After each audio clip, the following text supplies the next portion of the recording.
Japan Expo 2013, c'est aussi du jeu vidéo, avec quelques démonstrations et de nombreuses bornes jouables. On est sur le stand Square Enix au Convention Center. On peut voir derrière moi, donc faut que j'arrête, on n'est plus à Los Angeles. On est à Japan Expo, c'est Square Enix. Ils sont là pour présenter les remakes HD d'FF10, 10.2. Ils sont là aussi pour présenter Cash 1.5 HD Remix.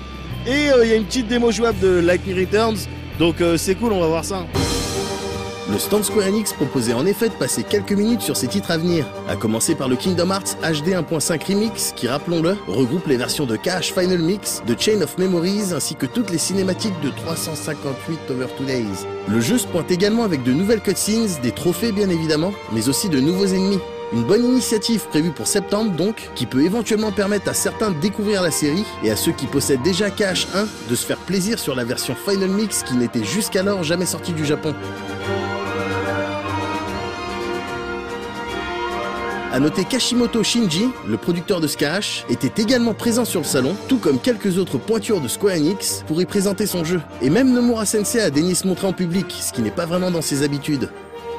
On reste dans la HD, avec les remakes de FF10 et 10.2, qui étaient également présents et laissaient les joueurs revivre le début de l'aventure l'espace de quelques minutes. L'occasion de revoir cette magnifique scène d'intro à Zanarkand et de constater l'upgrade visuel plutôt réussi. En revanche, ces versions ne proposeront pas de contenu en plus, mais compte tenu de la puissance générale de FF10 et du système de combat très agréable de FF10.2, on apprécie très clairement le geste. Enfin, Lightning Returns, le troisième volet appartenant à l'univers de FF13, se laissait jouer sur le stand et bénéficiait de retours plutôt positifs. Tu crois que c'est un bon choix d'avoir fait revenir Lightning, parce que dans le deuxième, c'était pas le cas? Dans le deuxième, elle était dans toutes les bandes annonces et finalement, on la voit 5 minutes dans le jeu, j'avoue que j'ai été pas mal déçu. Et seulement dans un DLC à 15 € qu'on pouvait l'avoir comme familier, c'était un peu un foutage de gueule, on va dire. Ouais, donc là, personnage principal Lightning, en plus, dès qu'on change de style de combat et change de tenue, je pense que les fans vont beaucoup aimer.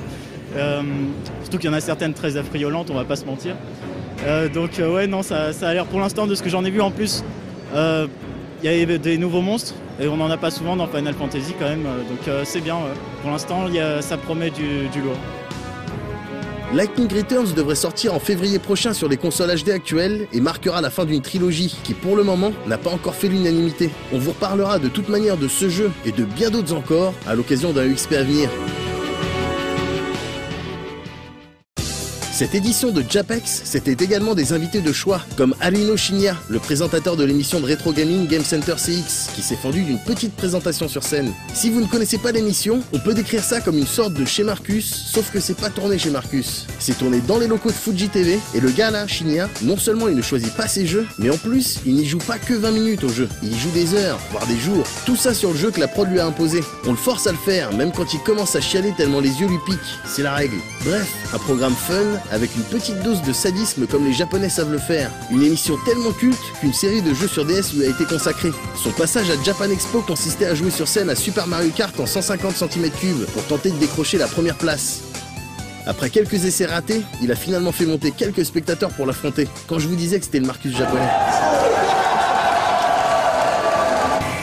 Le stand Namco Bandai, quant à lui, faisait office de véritable attraction, mettant principalement en avant le prochain One Piece Pirate Warriors. Prévu exclusivement sur PS3 à la fin de cet été, ce Pirate Warriors devrait reprendre à peu de choses près la même formule que l'épisode précédent, à savoir du beat'em all façon Dynasty Warriors, ou Musou, pour ceux qui aiment les termes authentiques, le tout dans la peau de Luffy et de son équipage. Devant le succès juste hallucinant de la série d'Oda Eiichiro, on est plutôt content qu'Omega Force, le développeur, ne choisisse pas forcément la facilité, et propose un jeu qui se tient plutôt bien, avec des mouvements et des attaques vraiment fidèles à l'animé.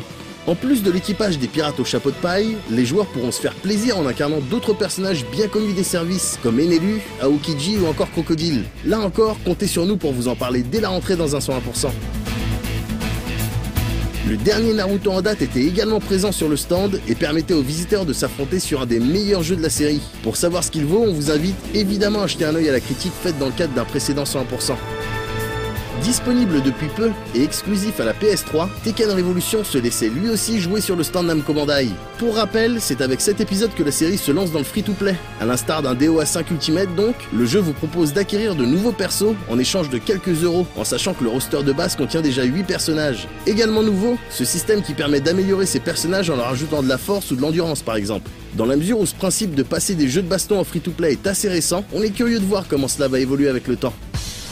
Les visiteurs pouvaient également passer du temps sur le prochain Pac-Man. Cette version plus de l'excellente Championship Edition sortie en 2010 donne accès à de nouvelles récompenses, mais aussi de nouveaux niveaux suffisamment intéressants pour nous accrocher encore un peu. Le jeu étant prévu pour les States à la rentrée prochaine, on imagine qu'il ne tardera pas à sortir chez nous.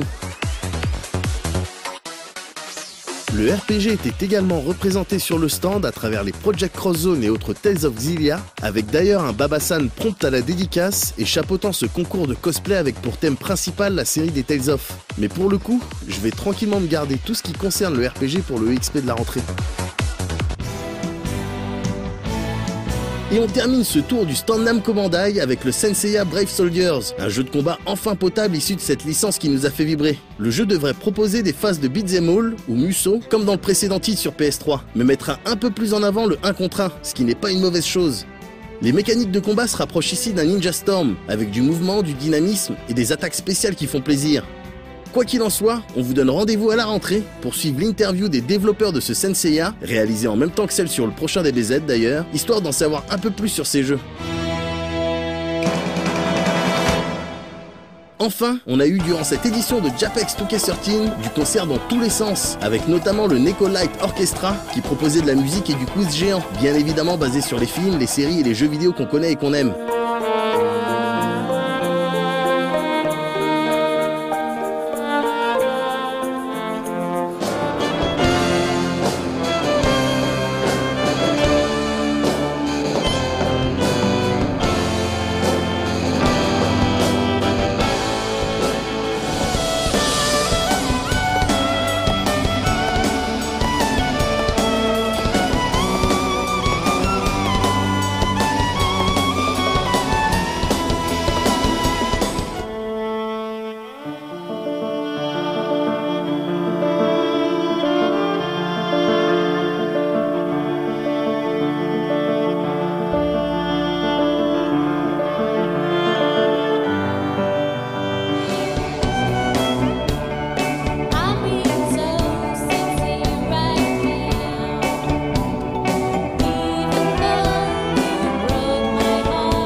Un moment de détente auquel a participé Christophe Herral, qui a composé entre autres les musiques de Rayman Legends, le tout équipé de son ukulélé.